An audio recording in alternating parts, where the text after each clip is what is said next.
Manero akanaka muri Zimbabwe. Ndini wenyu Praise Makara.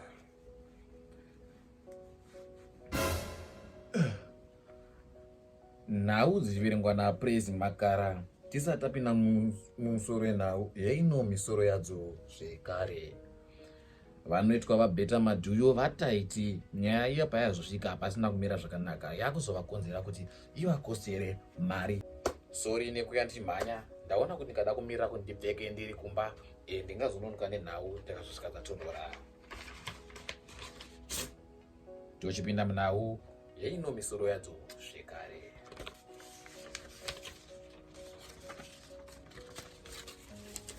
Kana muchiuziva court yakaitika court case yakaitika musa 28 nyama vhuvhu munguva dza5 mambakwedza vaTytie madhuyu vakatuvirwa Samoni nomukadzi wavo Kiki vachinzi vanodiwa kukoti reCape Town nenyaya yavanga vaita palive yapera usiku hwacho vanga varova Mr. Nyati macopyrights.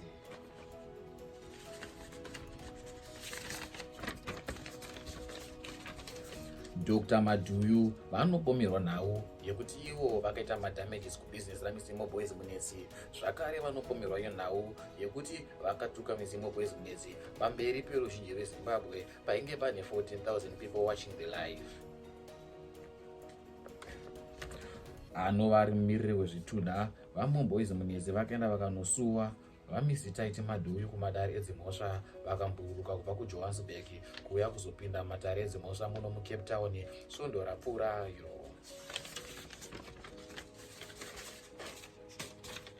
Anova ari mukadzi waTytie vaKiki vanoonekwa zvakare vachikashikamadziga nenyaya iyi. Vanooneka zvakare vachiradza kuposta nekushungurudzika asi vari kuramba vachiposta content yakasiyana-siyana papeji paTytie vachida kuzama kuurasa vavengi kuti zviite kunge zizifi pasina zvaitika. Zvino isi vatori venhau vaperepeti tanga tadzifambira tikaona kuti aiwa hazvina kumira zvakanaka, nyaya idzi hadzina kunaka. Zvakare tauya nemaevidence emacourt case maoutcomes akabuda macourt cases enyaya iyi.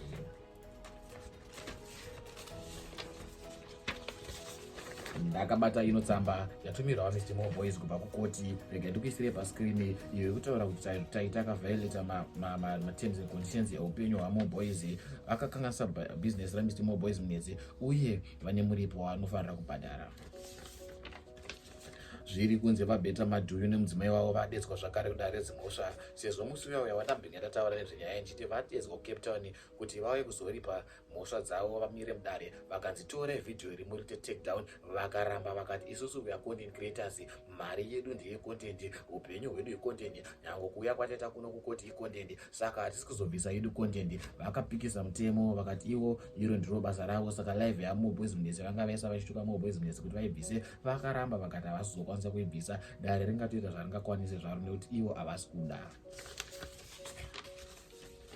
VaTytie vari kunzivo varivara kuti vakauya muno Joni vasina mapepa vakazozora pasi kuti musi uya vaenda kuHarare content paitanga kuabhadhara asi vagara muno vakaita zvekujamba bhodha kuya Joni. Tichibva kuheadquarters ramakuhwa vanoziva Mr. Munetsi kubva Munetsi vari kuti ivo Mr. Munetsi vakauya muno makore akawandisa. Zviri kunzi Mr. Munetsi ndiye mumwe vambobatsira maZimbabweans kuwana mapermits, kuvabatsira maZimbabweans kuwana maasilamu uye kudhinisa mapasipoti nezvimwe zvakasiyana-siyana nekupawo maZimbabweans mabasa kumaFacebook uye vanozivikanwa vari mukuru unoremekedzwa muno muSouth Africa semuZimbabwe. VaMr. Munetsi vakazoona zvakakodzera kuti vatore gweta iro rinomirira nyaya dzamagweta kuti vahwine kesi iyi uye zvokwadi vaMr. Munetsi vahwina zvakare kesi iyi.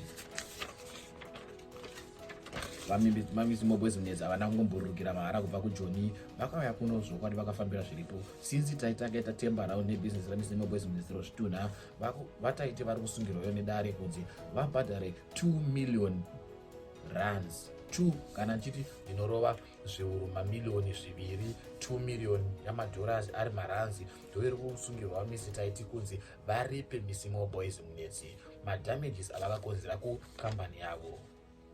Zviri kunzi Mr. Munetsi pamazuva apera vachitora stock yezvitunha zvapinda nokubuda. Zviri kunzi izvo mutengo yaderera uye business raderera kubva paitwa live naMr. Tytie. zviri kunzi Mrs. Tytie is very big, zvekuti vanokonzesa huge impact kuvana vafollower, zvekuti vanokwanisa kuaffecta bhizimusi remumwe munhu pasina kana nechinguva. Saka dare riri kuvasungira kuti ivo sinzi mumwe munhu asakwanise kuisawo mbuva make mumba, vakanganisa bhizimusi remumwe, vakubhadhara damage fee inokwanisa kuita iyo $2 million kuMoreboys kutanga nezuva ramangwana. Vaimbova vari Mr. Tytie vaiva vachifarisa vachiti asina basa nehudhi dzemaZimbabweans vaonekwa zvakare vachisungirwa nedare remuSouth Africa rekuzvidza matare nekusaita show up kumatare, vachiti ivo havana vakadhidza dare vadzoke kudare vakarega kuenda. Saka tare ravaradza kuti aiwa isu tine dare rematare, isusu tinorema kukudarikai. Vabva vavatungira zvakare mutongo we R100,000 rands semutongo wavo. Iya isinyaya yekunyepa kana yamadunirirwa ndogona kukuisira zvandotaura paskrini muchizvionera.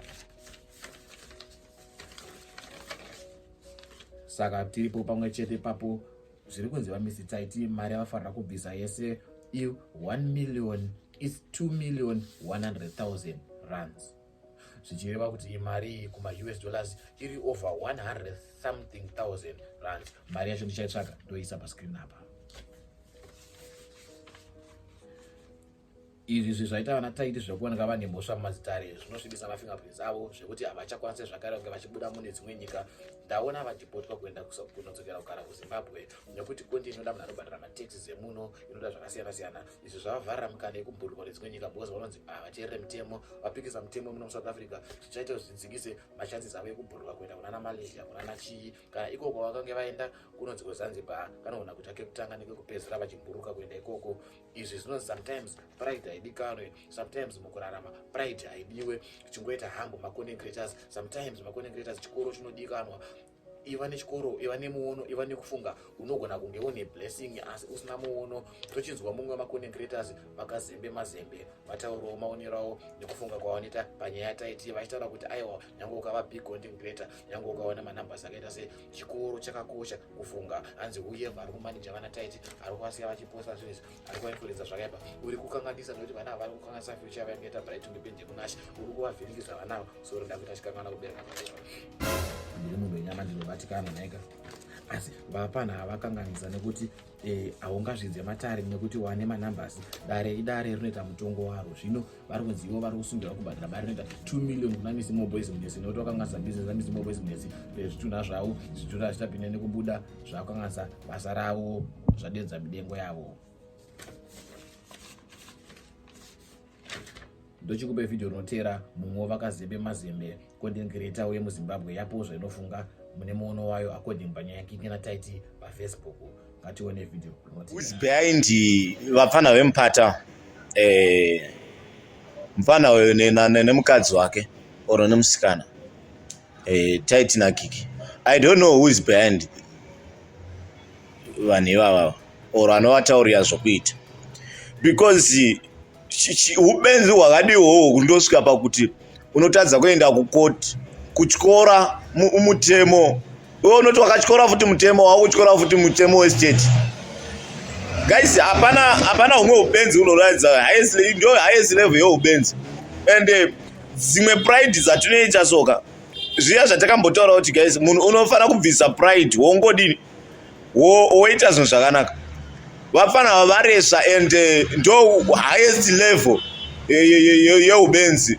And I just feel sorry nezvinhu zvavaita ndokuti varatidza nyika yose kuti mamatunhu ndava kuti indautonzwa kuti dai havo mukoma Moreboys vakwanisa kutovaregerera, dai vatokwanisa kuregeredzwa, because vatoratidza kuti makosi uchandobhadhira mamwe makosi ekuti waitisa vanhu then usati wapedza futi dzimwe nyaya dzako. And izvozvo zvinogona kukudistebhera futi kana kutoinda kune dzimwe nyika, because unenge uchinzi uri mutyori wemutemo.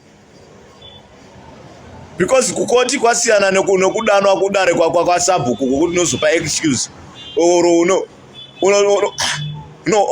vanhu vakapata. Indasingazivi kuti vanhu takapata semasocialite takapata, ungava une following yakadii, but pane pamwe panhu unonge unotopata zvokwadi. And ndo paunonyatsoona kuti chikoro gaisi chakanaka, chikoro chakanaka, vapana vavaresva. mazvionera hama neshamwari vaMr Kazembe Mazembe vataura munhu wavo nekufunga kwavanoita panyaya Kiki naTytie. Zvinhu zvakangooma mufunge vana veropa kunge vachisungisana vachita sese, asi sometimes you will be left with no option. Sometimes unongoona kunge zvake zvitori nani nekuti sometimes pride hadzishande, sometimes ungaonerwa pavanhu uchizvita uri mukuru asi matare haana mukuru. Tochipedza nhau yeino misoro yadzo zvekare.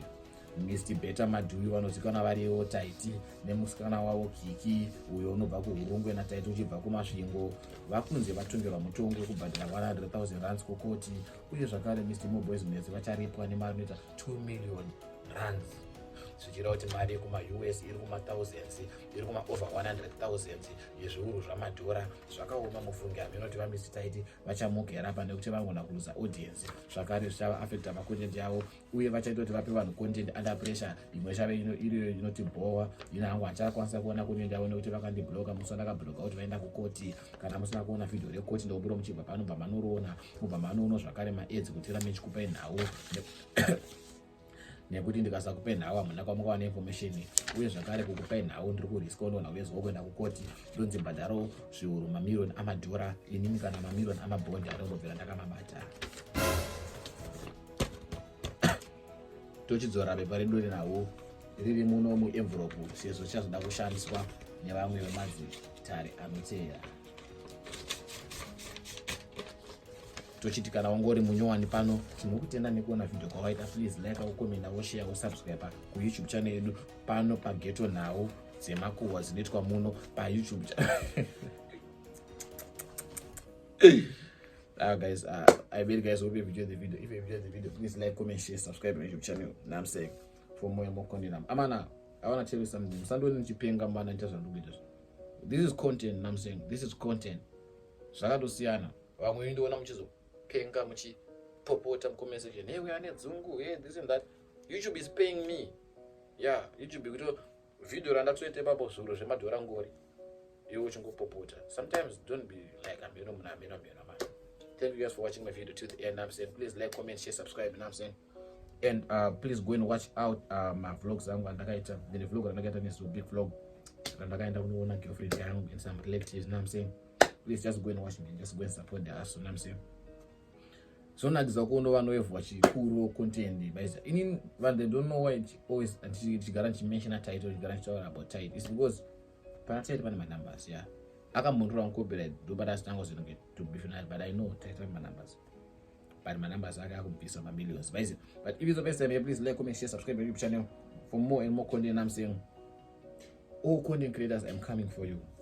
Biggest threat in the game. So I beg guys, hope you enjoyed the video. If you enjoyed the video, please like, comment, share, subscribe to my YouTube channel for more and more content. And please guys, don't forget to watch the ads, man. Watch the ads, watch the adverts. I'm saying, so that makaona ma-adverts kuona kwaminoita ma-adverts, so zvinoitika kuti ma-adverts kuti vanhu vane mabasa avo they will come and advertise their videos, I mean their products through our videos. Those vatinobhadhara semacontent creators zotowaona video havani nazvo, vada kuti waona ma-adverts avo here achipera, then ndokuti tizopuwa mari, ndokuti ndiglow wewo titengoti hembe kaskini kaglow, but beside that ndoenda basa ndotoglow nemari yangu. So vari kundituka vava wena. So guys, I bet guys, I hope you enjoyed the video. If you enjoyed the video, please like, comment, share, subscribe to my YouTube channel for more and more content. I'm saying, do what you're doing best, and I'm gonna keep on doing what I'm doing best. My name is Maka. We're out here.